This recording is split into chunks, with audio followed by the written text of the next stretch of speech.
Sean ustedes muy bienvenidos a su podcast de Reflexiones Espíritas, un lugar creado y pensado para la reflexión y el estudio de la doctrina espírita kardeciana. Hoy conversaremos sobre la figura central, indispensable, de Allan Kardec, y cómo sentó las bases de la doctrina espírita. Vamos a explorar un poco quién fue, su método de trabajo y, claro, las obras fundamentales que dieron estructura a todo este pensamiento. Exactamente. Vamos a analizar este rol, insustituible de Kardec, a quien conocemos como el codificador, ¿no? Y cómo su formación, su rigor metodológico, le permitieron dar coherencia a todos esos fenómenos espirituales del siglo XIX. Creó un cuerpo doctrinal con implicaciones, filosóficas, científicas y también morales. Perfecto. Comencemos entonces por el hombre, ¿no? Antes del nombre, Hippolyte Léon Denisard Rivail, antes de ser Allan Kardec, fue un pedagogo muy respetado, influenciado además por Pestalozzi. ¿Cómo fue que llegó a interesarse por estos fenómenos que estaban tan en boga?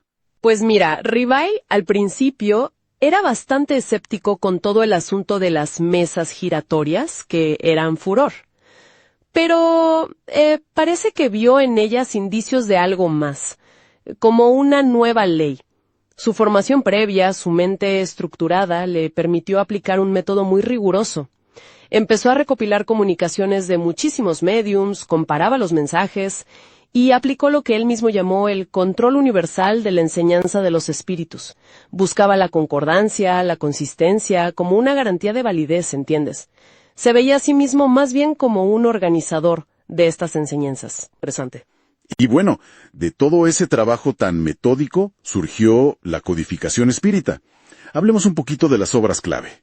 El Libro de los Espíritus, de 1857, es como la piedra angular, ¿verdad? Así es, totalmente. Es la base. Ahí establece los principios fundamentales.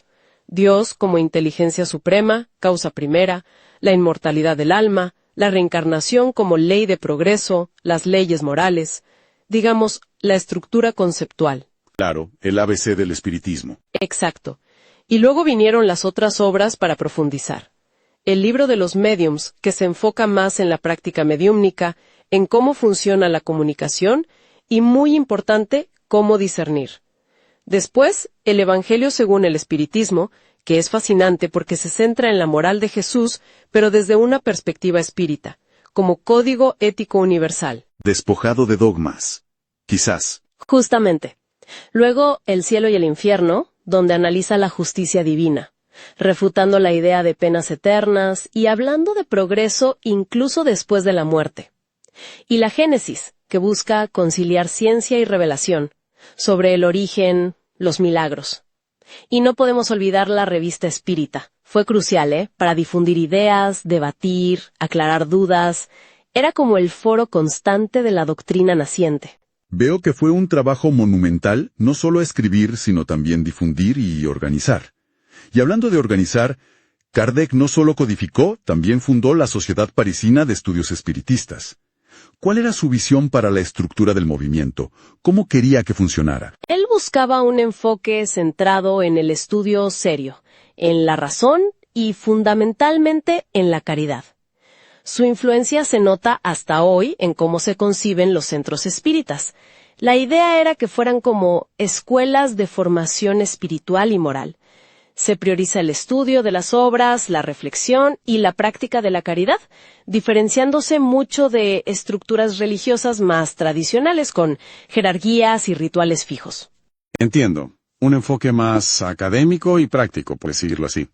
Ahora, dada esta centralidad de Kardec, su rol de codificador, ¿es posible pensar en un espiritismo sin él?